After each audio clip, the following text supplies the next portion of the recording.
Hello, আসসালামু আলাইকুম everyone. আপনারা কি ঝালখোর আর পাগল দেখতে চান? তাহলে আপনারা দেখেন আমি কত বড় ঝালখোর আর পাগল। এটা ছিল ঈদের দিনের পরের ভিডিও, আর এটা আমি এখন আপলোড দিচ্ছি। আমি প্রথমে শুকনা মরিচ দিয়ে একটু ভর্তা দিয়ে খাইছিলাম, পরে আমি শুকনা মরিচ দিয়ে আবার এই যে কি একটা জন্য ভাজি, আমি আসলে মনে পড়তেছে না, অনেক দিন হয়ে গেছে তো আমার এখন বর্তমানে ব্লগ আপলোড দিতে খুবই কষ্ট লাগে।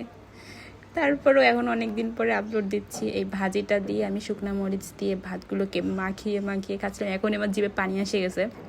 পরে ডিম দিয়ে খাচ্ছিলাম। এটার খাওয়ার পরে আমি নিয়েছিলাম গরুর মাংস দিয়ে খাইতে খুবই মজা লাগতেছিল। আর ঈদের সময় তো সবার বাসায় মাংস টুকটাক থাকে, আর আমি এটা খেয়েছিলাম। আমার ফ্রেন্ডের বাসায় গিয়েছিলাম, ওদের বাসায় সকালবেলা ব্রেকফাস্ট করছিলাম ভাত দিয়ে, এত হেভি খাবার দিয়ে, বুঝছেন আমি কত বড় খাদক। ডিম ভাজি মাংস দিয়ে, আরও তো শুকনা মরিচ তো আমি আনলিমিটেড খাই। আমার আম্মু বলে আমি কবে যেন পেট ফাইটে মারা যাবো যে এত পরিমাণে শুকনা মরিচ খাই। আর গরুর মাংস, এটাতে এত মজা ছিল, এখনই আমার জিভে পানি চলে আসছে, কি বলবো আমি।